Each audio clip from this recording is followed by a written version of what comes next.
We see the picture of you with the taps behind you. It brings a smile to many people's faces. I look at the UK starting to reopen, already reopening stories in the US. What then of where you invest right now? What is going to bring you the most growth, Gavin? Thanks, Caroline. And yes, Aspall's is one of ours. It's our cider in the UK. It's doing really nicely.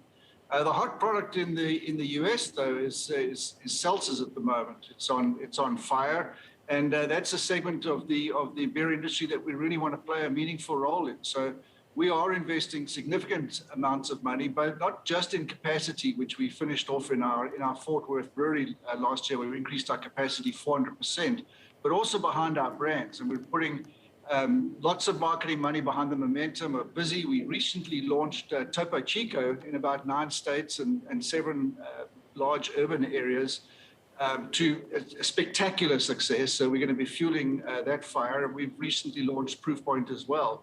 In the UK, we've launched our Threefold hard seltzer, and we're just launching Y in Central and Eastern Europe. So big focus there for us, on top of the 2 brands you can see behind me, Coors Light and Miller Lite, where we've been investing consistently behind those brands and seeing really strong segment share growth behind both of them, and overall category growth behind Coors Light. I mean, what was so interesting was the deal with Topo Chico, of course, to bring the hard seltzer. It was almost sort of an agreement with Coca-Cola. I'm interested in what goes forward with how you bring on brands. Are you purely looking at growing? Have you got the right brands under your belt now? Is it about acquiring any further, or really putting the marketing power behind what you already have under your umbrella?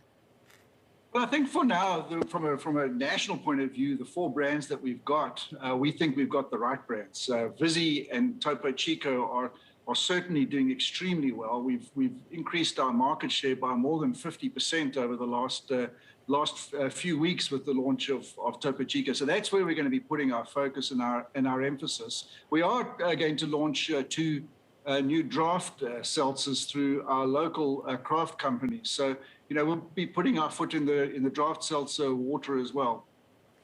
The regional difference is pretty stark when you think about the U.S. business doing pretty well, and then European business still struggling, perhaps because the COVID pandemic really hasn't been under control there. How are you looking at a regional growth sales strategy and really some of the big divergences we've seen between the U.S., which looks positive, and maybe some of the European counterparts?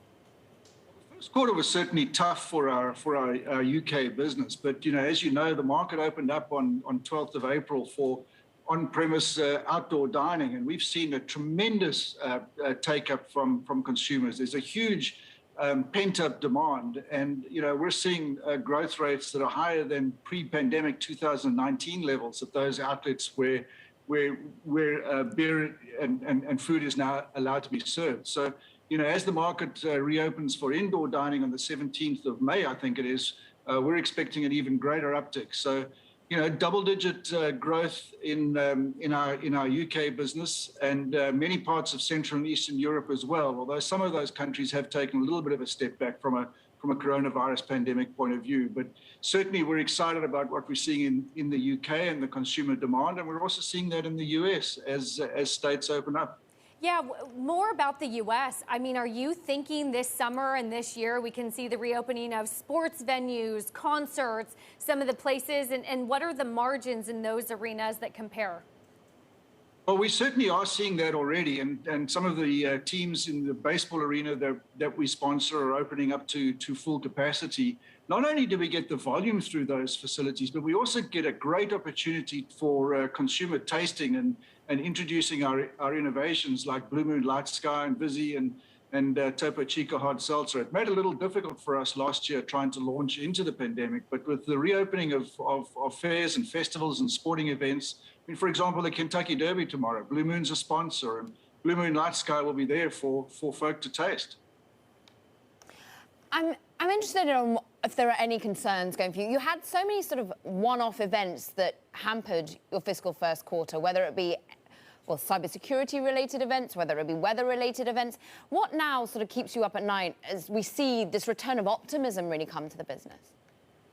Well, as tough as the first quarter was from the external activity that hit us, I'm very proud of how our team actually came through that. And we're shipping more than 1 million barrels a week now, which is the first time we've done that in almost a year. So, making sure that we keep up with the demand that's out there is our primary focus right now, at the same time as keeping our folks safe and encouraging them to get vaccinated.